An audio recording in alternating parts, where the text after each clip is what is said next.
మార్చి 8 అంతర్జాతీయ మహిళల విముక్తి పోరాట దినం.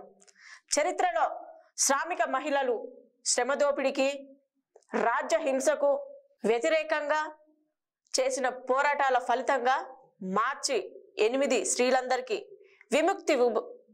విముక్తి ఉద్యమాల దినంగా నమోదైంది. పాలకులకు మార్చి 8ని వేడుకల దినంగా మార్చేసిన ఈ దేశంలోని కార్మిక, ఆదివాసీ, దళిత, బహుజన మహిళలు తమ త్యాగాలతో పోరాట దినంగా నిలబెడుతున్నారు. ముఖ్యంగా విప్లవోద్యమంలో పనిచేస్తున్న మహిళలు ఈ దోపిడీ వ్యవస్థకు వ్యతిరేకంగా సాహసోపేతంగా పోరాడుతున్నారు. పితృస్వామ్య అణిచివేతకు, కుటుంబ హింసకు, లైంగిక దోపిడీకి వ్యతిరేకంగా, హిందుత్వ కార్పొరేట్ శక్తుల దోపిడీకి వ్యతిరేకంగా దీర్ఘకాలంగా పోరాడుతున్నారు. పోలీసులు, సైనిక బలగాలు చేస్తున్న అత్యాచారాలకు వ్యతిరేకంగా సమరశీల పోరాటాలు చేస్తున్నారు.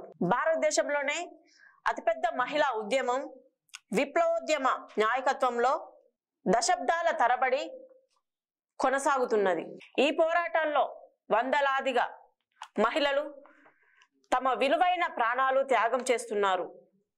ఆధిపత్య శక్తుల పోలీసు బలగాల దౌర్జన్యాలకు వ్యతిరేకంగా పోరాడి చిత్రహింసలకు గురవుతున్నారు. అక్రమ కేసుల్లో ఏళ్ల తరబడి జైలు జీవితం గడుపుతున్నారు. దేశంలో జరుగుతున్న ఇతర మహిళా ఉద్యమాలకు స్ఫూర్తిని అందిస్తున్నారు.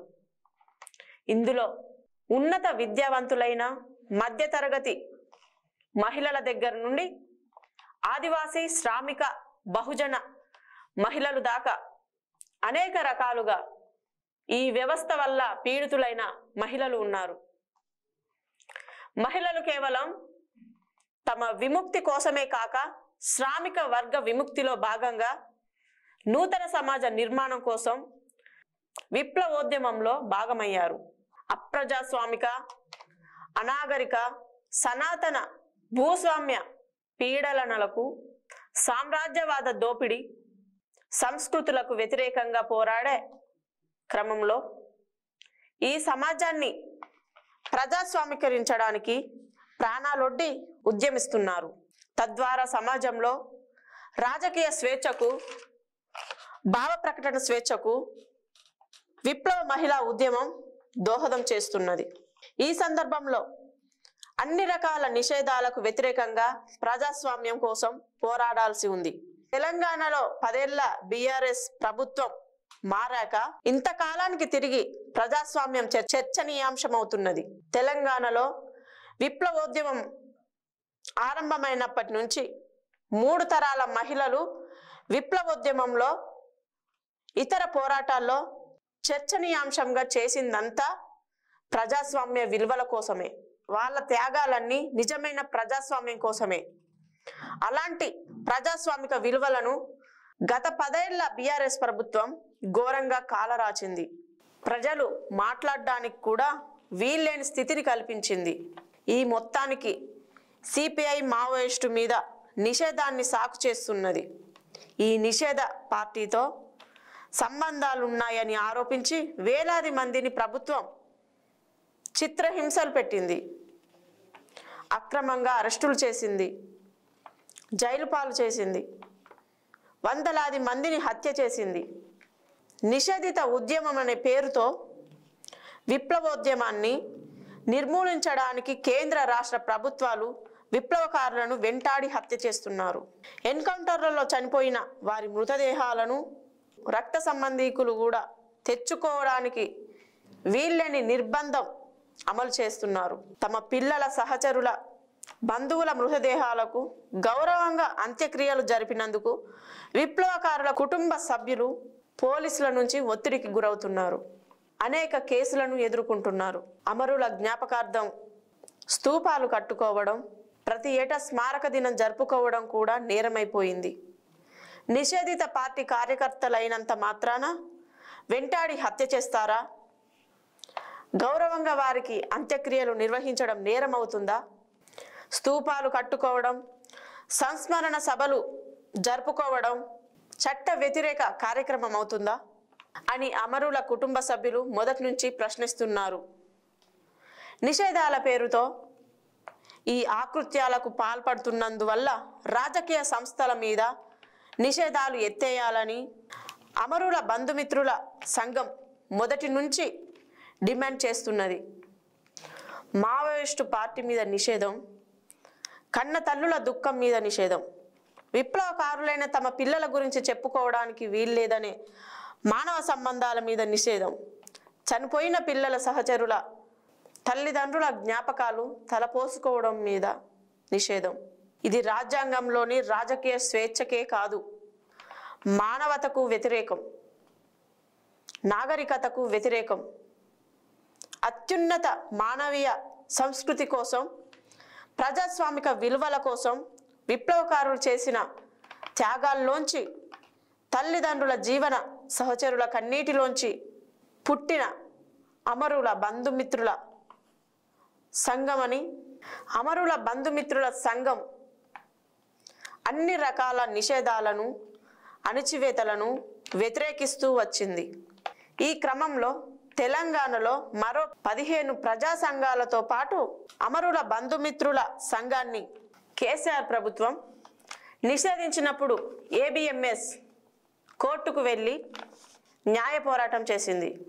రాజకీయ ఉద్యమాలను నిషేధించడం అంటే అందులో ఉండే లక్షలాది మంది ప్రజలను నిషేధించడం అవుతుంది.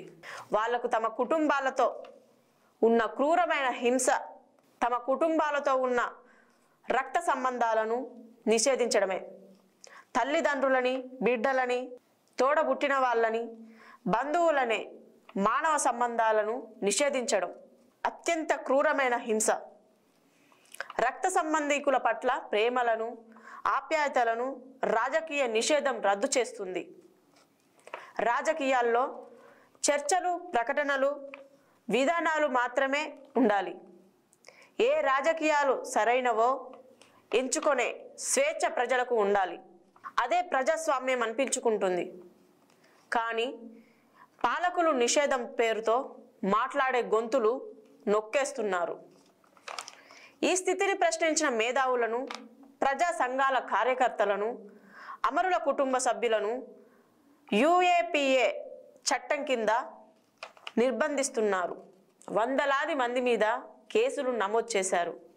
పదుల సంఖ్యలో ప్రజా సంఘాల కార్యకర్తల, అమరుల కుటుంబ సభ్యుల ఇండ్ల మీద ఎన్ఐఏ అధికారులు పదే పదే దాడులు చేస్తున్నారు. మానవ సంబంధాలను నిషేధించిన పాలకులు గత 10 ఏళ్లలో నిషేధిత పార్టీతో సంబంధాలు ఉన్నాయనే నిరాధార ఆరోపణలతో, కథనాలతో అనేక మందిని జైలు పాలు చేశారు. తెలంగాణలో కాంగ్రెస్ ప్రభుత్వం అధికారంలోకి వచ్చినప్పుడు ప్రజాస్వామ్యాన్ని పునరుద్ధరిస్తానని ప్రకటించింది. కానీ ఆచరణలో అప్పుడే తన సహజ స్వభావాన్ని బయట పెట్టుకున్నది. హైదరాబాదులో ఒక అక్రమ కేసులో ఎన్ఐఏ అధికారులు రచయితల ఇండ్ల మీద దాడులు చేశారు. ఛత్తీస్గఢ్ పోలీసులు యథేచ్ఛగా తెలంగాణలోకి వచ్చి పౌర హక్కుల సంఘానికి చెందిన పోగుల రాజేశం అవినాష్ అనే వ్యక్తిని ఎత్తుకుపోయారు. సిపిఐఎంఎల్ న్యూ డెమోక్రసీ నాయకులు అశోక్, గోపి తదితరులను అరెస్టు చేసి 2 రోజులు దాటినా ఆచూకీ చూపలేదు. ఇలాంటి అణిచివేత చర్యలు తెలంగాణలో తిరిగి మొదలయ్యాయి. ఈ పరిస్థితుల్లో తెలంగాణలో ప్రజాస్వామ్య పునరుద్ధరణ, మావోయిస్టు పార్టీ మీద నిషేధం ఎత్తివేయడంతో ఆరంభం కావాలి.